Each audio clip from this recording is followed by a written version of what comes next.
Технологијата мислам дека во иднина ќе биде основен двигател на како се работи земјоделието, како функционираме и како донесуваме одлуки во иднина. 2-3 хидролошки сезони како што ја имаме годинава, навистина Преспанското езеро ќе се враќа во една добра кондиција. Поголема количина на вода, кислород, свежа вода, подобрена и водата, да. Квалитетот е многу добар. Феноменално. За децата поготово е многу убаво. I think this is one of the most beautiful lakes in the world.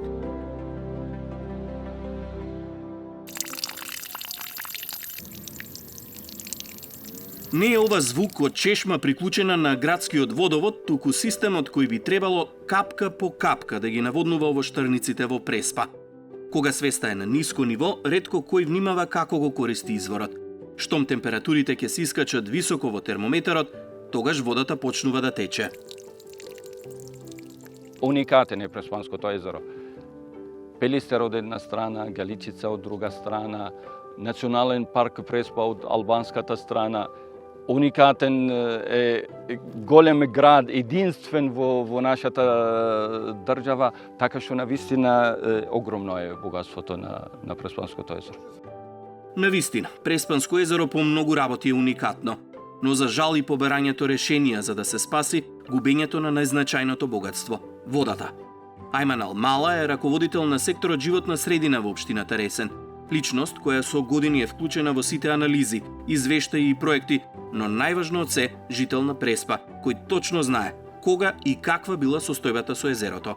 Јас, кога ќе кажуваме нешто околу водостојот на водите во Преспанското езеро, ќе ја земам годината 1963 година како референтна година позната во историјата на Преспанскиот регион, година на најголемите поплави, каде што водостојот на водите во Преспанското езеро беше на кота од 851 метар и 80 сантиметар. Тоа можеме да ја рачунаме како највисока кота на водостојот запишена во сите наши документи, историски и сегашни.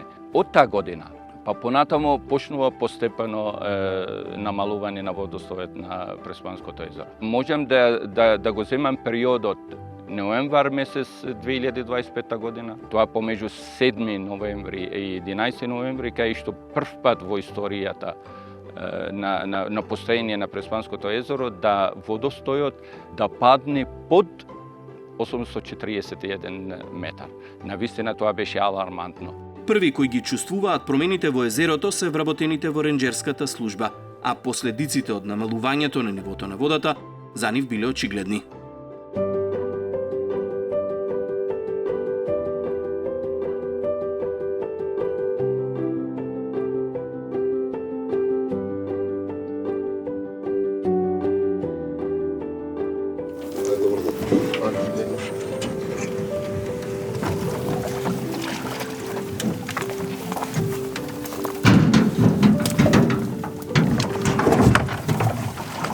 Да, особено на рибниот фонд, каде што водата се повлечи од трската и бидејќи е природно размножувалиште паркот на природа, особено на крапот, и беше намален. Намалено беше многу размножувањето на крапот. Паркот Езерани е познат и по специфични видови на птици. Влијае ли на нив состојбата со езерото на птици? Најповеќе за кормораните што се хранат со риба, повеќето птици што се хранат со риба влијае, сепак тие се грабливки, не многу, али влијае. Минатата година правевме пребројување од 214 видови што се запишани, да кажам, што 213 видови ги евидентиравме во паркот. Факторите кои влијаат на водостојот на езерото, општината Ресен ги дели на две групи. Согласно сите истражувања, анализи, направени долг период назад, можеме да ги групираме во две главни групи, а тоа е климатските промени, кои се однесуваат на врнежите,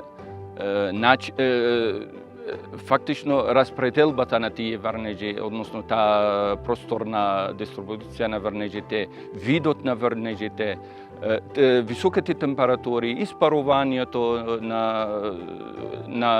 од површината, на водната површина на Преспанското езеро и така натаму. Тие можеме да ги ставиме во таа група на климатските промени.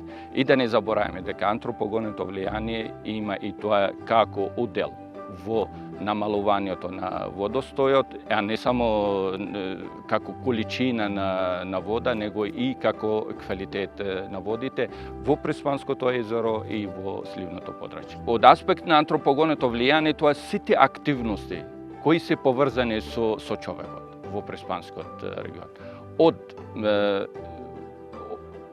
користење на водата за наводнување, од одредени не еколошки практики во земјоделието, користење водата за наводнување и тоа навистина надминува рамки на големи количини во една сезона.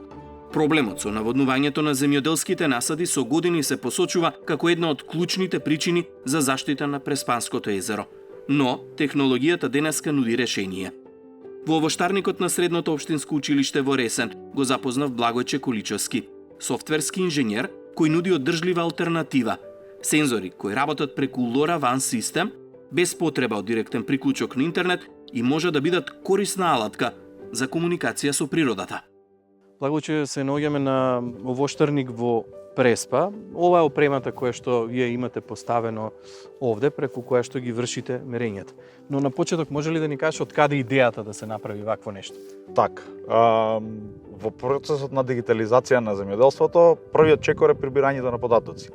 Тие податоци мора некако да ги прибереме преку интернет и во самиот процес преку проектот ние заклучивме дека тоа е еден од најголемите проблеми кои што земјоделците го имаат, каде што недостатокот на интернет конекција на самите овоштарници и нивната расцепканост е главниот проблем кој што тие не можат толку едноставно да го решат без при тоа да инвестираат голема сума на пари во мобилни интернет конекции, телефони, значи било каква конективност на самите овоштарници кои што сепак не се во градот и пристапот до нив е малце ограничен. Така да направивме истражување и заклучокот беше дека е најдобро решение кое што можеме да понудиме е инсталирање на така наречена LoRaWAN мрежа, која што ќе го покрие регионот, каде што секој од земјоделците ќе може дополнително, кога таа мрежа веќе постои и е поставена, да се инсталира свој уред во самиот овоштарник без при тоа да плаќа надоместоци за интернет конекција. Сакаш да кажеш дека овде во моментов нема интернет конекција?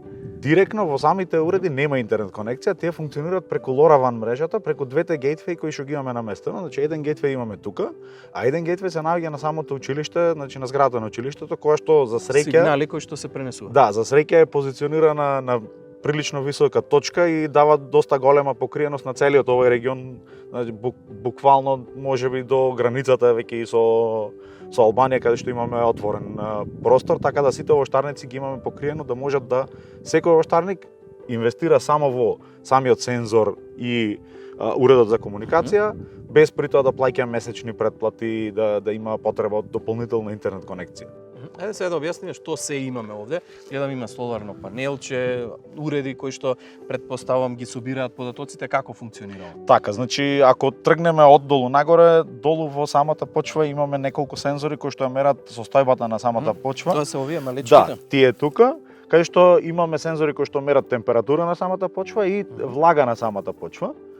Дополнително, доколку одиме нагоре, значи имаме сензори кои што мерат влага на самите листови. Ова овде е сензор. Значи да, тоа е тука сензор. Имаме горе метеоролошка станица која што мери количина на врнежи, интензитет на соларна радиација, мери температура и влага на воздух и дополнителен сет на параметри, брзина и правец на ветер, за да од цел тој асортиман на податоци ние можеме да после да влечиме заклучоци и да препорачуваме акции кои што треба да ги преземат земјоделците. Скоро сите болести и несакани својства што се дешаваат на самите овошки настануваат како спој од некакви си метеоролошки услови. Кога ние ги знаеме тие метеоролошки услови, можеме пред време да знаеме дека имаме потенцијален ризик за одредена болест да настани кај овошките. И врз основа на тие параметри да паметно реагираме, дали треба да реагираме или не треба, а не само како што досега функционира, кај што прскаат без разлика дали требало или не, ради секој случај. Сега имаме можност со помош на овие уреди да се измери влажноста на почвата. Така, тоа би значило дека не мора системот капка по капка да работи нон-стоп, Так. туку да се следи процентот на влажност на почвата и да се вклучува по потреба. Так, секое растение има некаков си оптимален слој, оптимална позиција на колку влага му треба. Доколку го удавиме, тоа е исто толку штетно колку и што ако не е доволно навадено, така да знаеме колку е моменталната состојба на почвата е од исклучително значење за да прво заштедиме вода, заштедиме ресурси и најбитно обезбедиме оптимални услови за растението да расти цело време константно во оптимални услови. И дополнително на тоа, како што рече, без потреба да не се користат пестициди на насадите. Да, значи доколку утврдиме дека условите се поволни и за немаме неповолни услови за создавање на одредени болести, ние комплетно можеме да ги скокнеме тие одредени прскања, доколку знаеме дека немаме ризик за настанување на таква појава. Ваќе се колку е комплицирано да се видат резултатите од мерењата на оваа станица, треба да се има некој компјутер, некој посебен софтвер, некој систем, комплицирано ли е тоа? Не, тоа воопшто не е комплицирано, значи што му уредот се постави, пошто веќе инфраструктурата имаме, уредите се релативно ефтини, не бараат преголема инвестиција. Откако ќе се постави, може да ги добиеме потоците на самиот телефон, пошто ги имаме нели преку самата мрежа достапни на интернет и во секој момент ќе може било кој од земјоделците да знае точно кои се условите на неговиот овоштарник, што е најголемата придобивка од целиот тој систем. Значи, откако сензорот ќе се поврзи, добиваме отчитувањата тука на секои 5 до 10 минути во зависност како ни треба и добиваме некакви си графикони од тоа како се движела таа температура, како се движела вредноста на самите параметри кои што ги мериме, дали е тоа влажност, температура на почва или на воздух, количина на врнежи,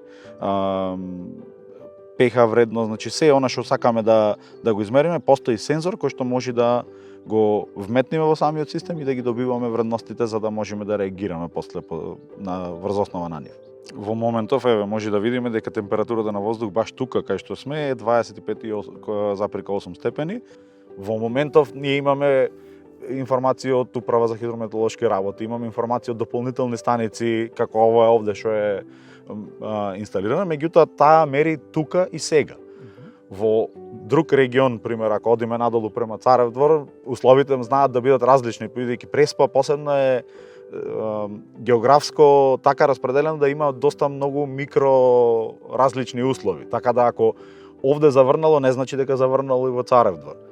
Колку е достапно ова за земјоделците? Станува збор за некоја скапа инвестиција или може да си го дозволи секој земјоделец? Не, воопшто, значи воопшто не е скапа инвестиција, технологијата оди многу напред и од ден на ден тие сензори, тие уреди се поевтини и поевтини.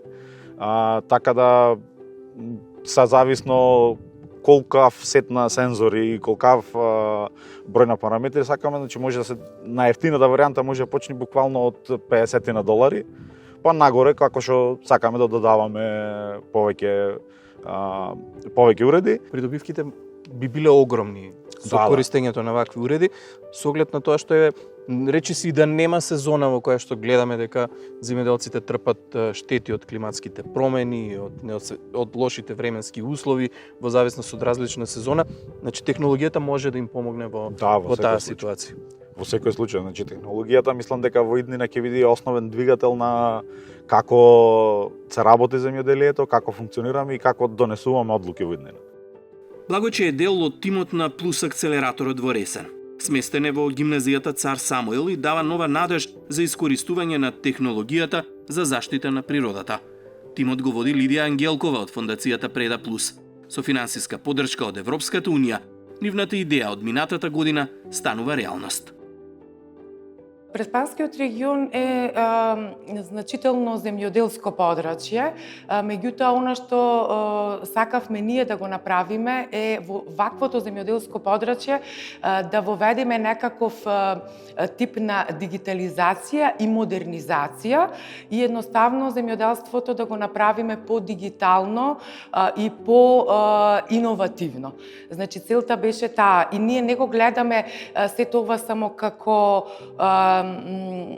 начин да се помогне во локалната заедница во Ресен, туку пред се технологијата IoT која што тука ја имаме инсталирано и овој акцелератор кој што всушност работи, сакаме да работи како еден вид на IoT лабораторија, е всушност да привлечеме иноватори, предприемачи, стартапи од цела Македонија и ова лабораторија овде да се користи како еден вид на тестирање за развој на други иновативни производи, стартапи, иновации и се друго што може да го подобри и иновира земјоделието, животната средина, искористувањето на ресурсите и сето она што би било во линија со некаква зелена агенда.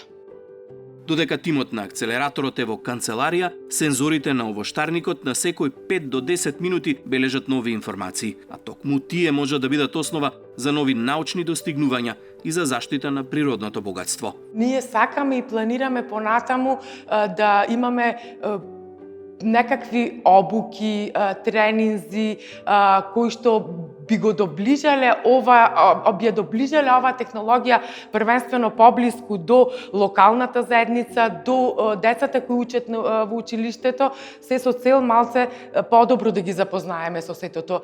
Освен технологијата и временските услови даваат нова надеж. Поминатогодишната најниска кота во историјата на регистрирани мерења на Преспанско езеро годинава има позитивни бројки. Обилните врнежи, според податоците на општината, го вратија водостојот на ниво од пред 6 години. 2-3 хидролошки сезони, како што ја имаме годинава, навистина Преспанското езеро ќе се враќа во една добра кондиција. Сите тие податоци што ги имаме на располагање, сите тие окажувањето, не знам, јас слушавме дека до 2030 година, 2050 година ќе прошетаме до голем град пешки, така што не. Ова година го демонтира сето тоа што беше изнесено. Оваа година имавме многу голем прилив на дожд, имаше и снег, Галичица веќе беше цела со снег и нивото се крена околу 130 сантиметри. И сега овој период рибата се доста повеќе беше во зголемен фондот на риба. Размножувалиштата повторно се обновија, дојде водата во трската и одиме на подобро. Дали тоа влија и на квалитетот на водата во езерото? Секако дека влијае поголема количина на вода, кислород, свежа вода, подобрена и водата, да. Квалитетот е многу добар. Покаченото ниво на водата во Преспанско езеро, освен за животинскиот и растителен свет, дава позитивна надеж и за туризмот во Преспа.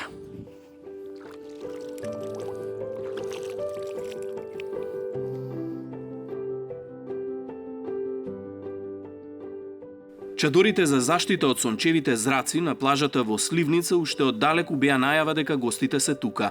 Некои игра одбојка во вода, некои се разгладуваа во езерото, а други пак одмораа на плажа. Меѓу нив имаше и домашни и гости од странство. Секој со различни сеќавања, но и со надеж за подобри времиња. Од грчката страна, од албанската страна, од нашава страна, дали од наводнувања, дали од негрижа друго или некои природни работи, водата се губи. А каде? Одговорот не би знаел да ви кажам. Плажава била до онаму горе кај што е ѓубрето собрано. Од таму надолу беше све плажа, а овде кај што е песокта појасна, беше вода. Како ви се допаѓа во Преспа? Феноменално. За децата поготово е многу убаво. Годинава има малку подобра состојба, дека е надојдена водата? Од лани, да. Беше натака повлечена, сега е надојдена. Дава ли тоа некоја надеж, дека ете сепак може да се поправи? Секако. Секако дека дава надеж. We visit Lake Ochrida, but today we go check this lake. How do you like Prespa? I don't know yet. We are short, only 2 hours, but okay. The better beach. Better than Ohrid? I think so. Here is Sand. sand, yes. There is stones. Well, I think this is one of the most beautiful lakes in the world. So I had hoped that it would have much more of beaches and activity around the beaches at this lake. Will you come back, or will you invite someone to go to Macedonia? Yes, I think so. It's a very nice place. When we have this great nature here, why drive out anywhere else? Современата технологија може да помогне за заштита на природното богатство. Преспанското езеро да биде бисер на македонската туристичка мапа. Добро е што алтернативи постојат, а решенијата ни се на дофат. Од свеста на секој од нас зависи дали ќе бидеме помеѓу последните генерации кои го користат или тие кои ќе помогнат и многу идни да уживаат во убавините на Преспа.